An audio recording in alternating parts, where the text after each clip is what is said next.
it's been a tough couple of years. Whether you've been disconnected from your friends, family, or maybe even both, it's been undeniably rough on our mental well-being and happiness. Whatever your reason may be, if you're going into this holiday season with a sense of dread and a heavy-hearted feeling, firstly, I want you to know that you're not alone, even though you might feel like it when the world around you is happy and chipper and you're feeling heavy inside.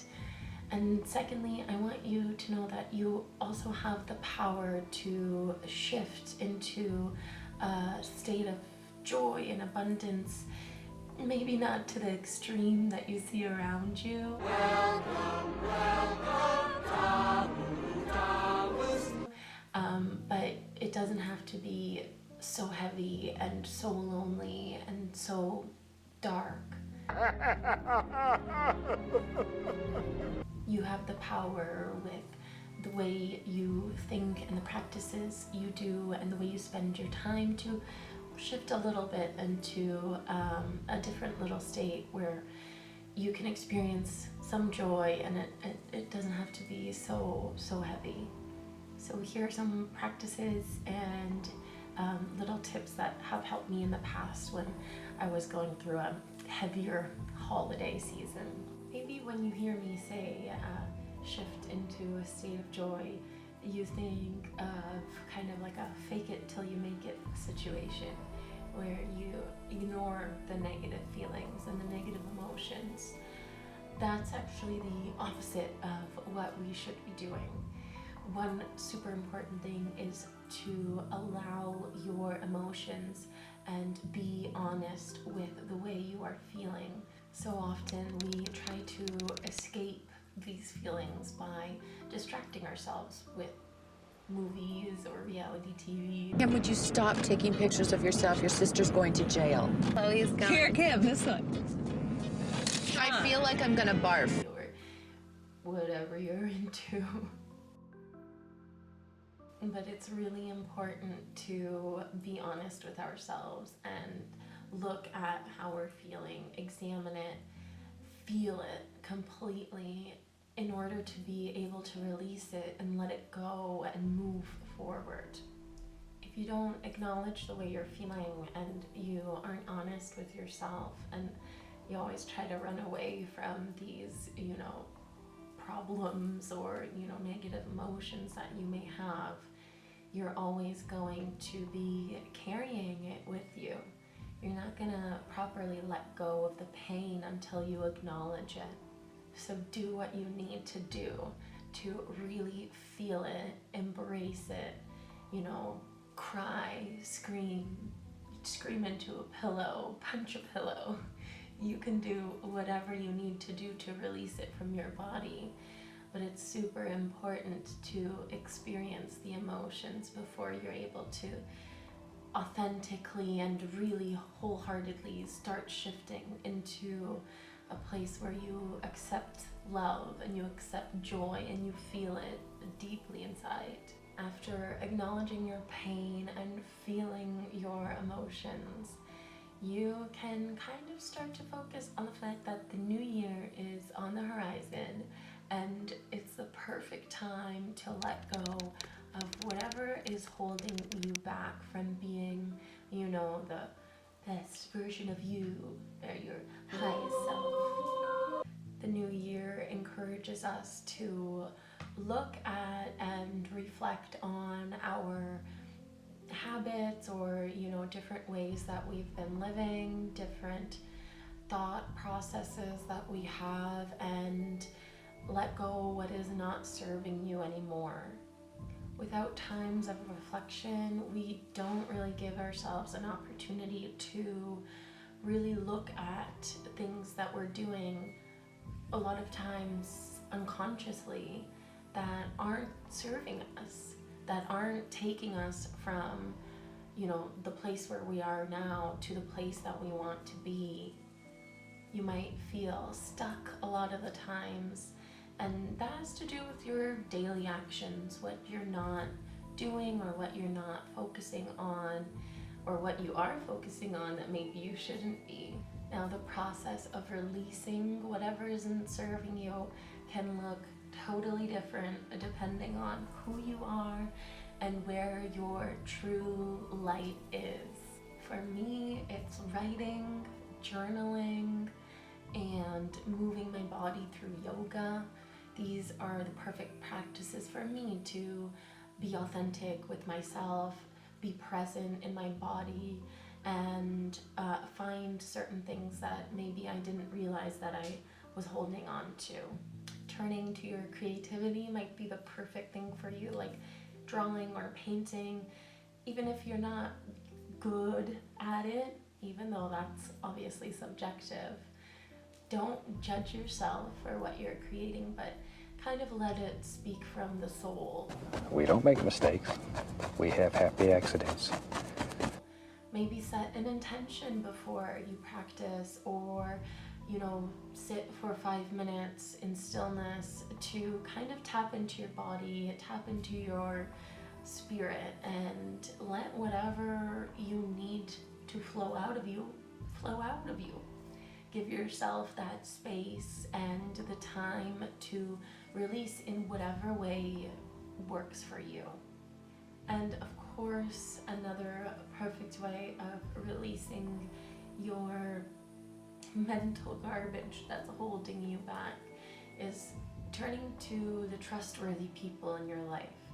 If you have any people who you know that it would be a safe space to turn to them, and if you haven't been able to speak your truth regarding whatever it is that is painful to you at this time, turn to them, ask them to provide a space for you. Speaking your truth can let you let go of your pain in a lot of different ways, especially if you've been holding it all in.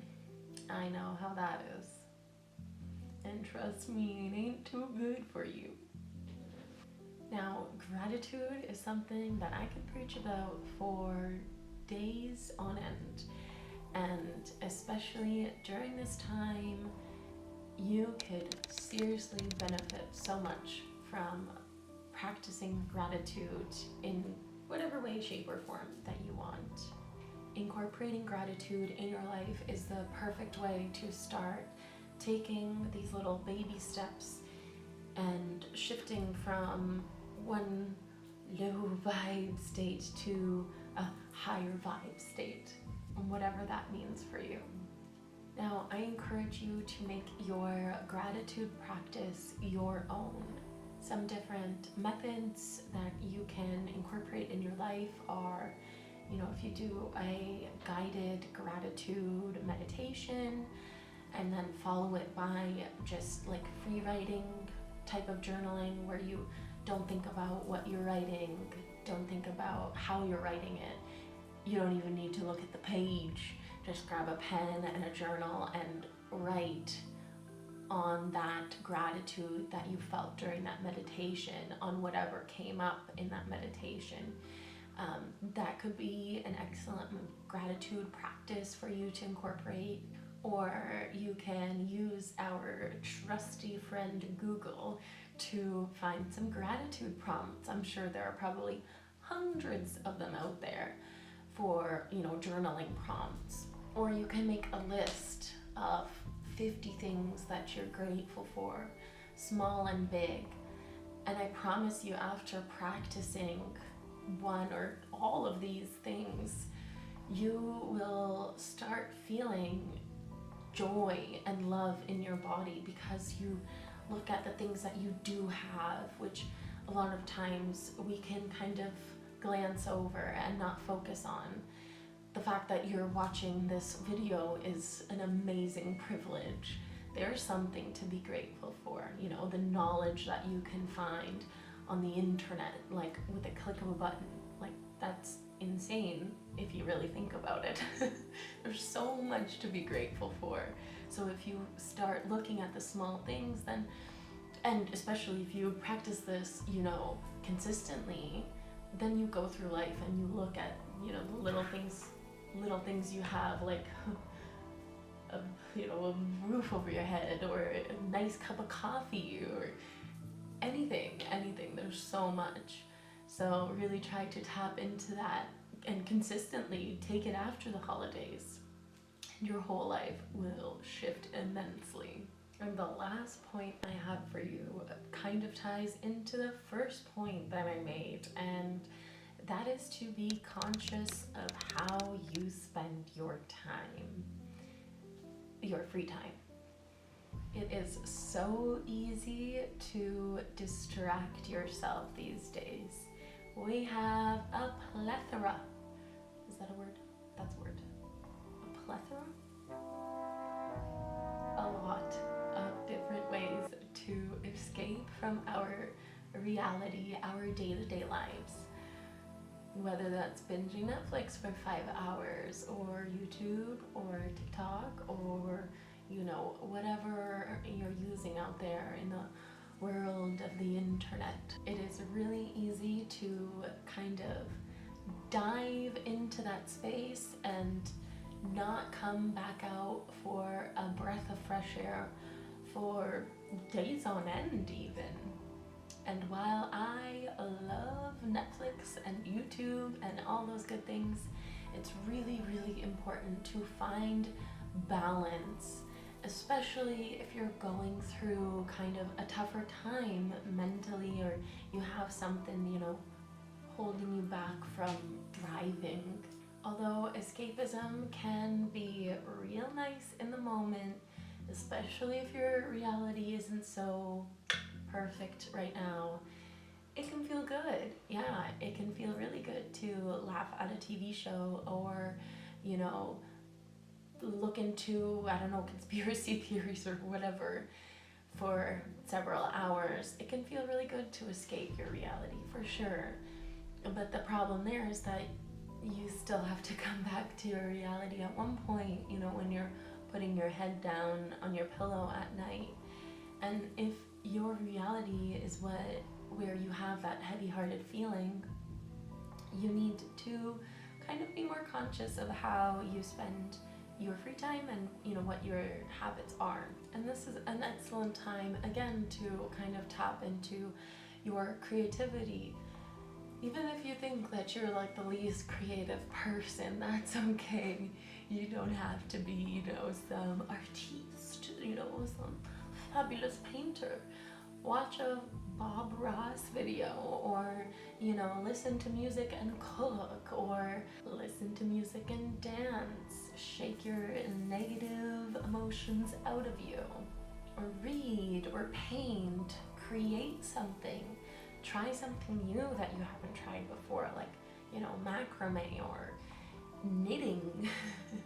Do whatever you need to do to bring your mind into the present moment and really enjoy the present moment through creating something. Once we create something, when we're creating and you have kind of like this finished product, whatever it is, even if it's not good according to whatever perception that you may have on it, it feels amazing to create. You feel some pride and joy inside yourself, like, wow, look at me, I did this, I created this painting or whatever. It may not be as good as Bob Ross's, but whose will be? Nobody's. Don't judge your creations, even if you are your harshest critic like I am. It's okay to create something from the heart, not striving for perfection, but just striving for seeing beauty in your imperfections, or just simply creating for the point of being in the present moment and being with yourself and enjoying time with yourself. It'll really help you to tap into that space of self-love, and that's a big old journey, a long old journey, but it's one of the most important ones now, during the holiday season, and always. Now, I so hope I was able to bring you some guidance or advice or just a teeny ounce of inspiration to get you through this time. And if it is a tough time for you, I want you to know that you're not alone and you are guided and loved and supported. Even if you don't hear those words out loud, you are supported by the universe or the angels or God or whatever you believe in. And if you don't believe in any of that, then you are supported and guided by me and by many other people around the world, I promise you. Please let me know down below if there are some other tips of advice that you might have for other people who are going through a tougher time, some practices or some, daily affirmations or anything like that. Also, please like and subscribe to this channel. It will help immensely to get out messages like this for people who need it most, and well, for everybody, because it's important for everyone, right?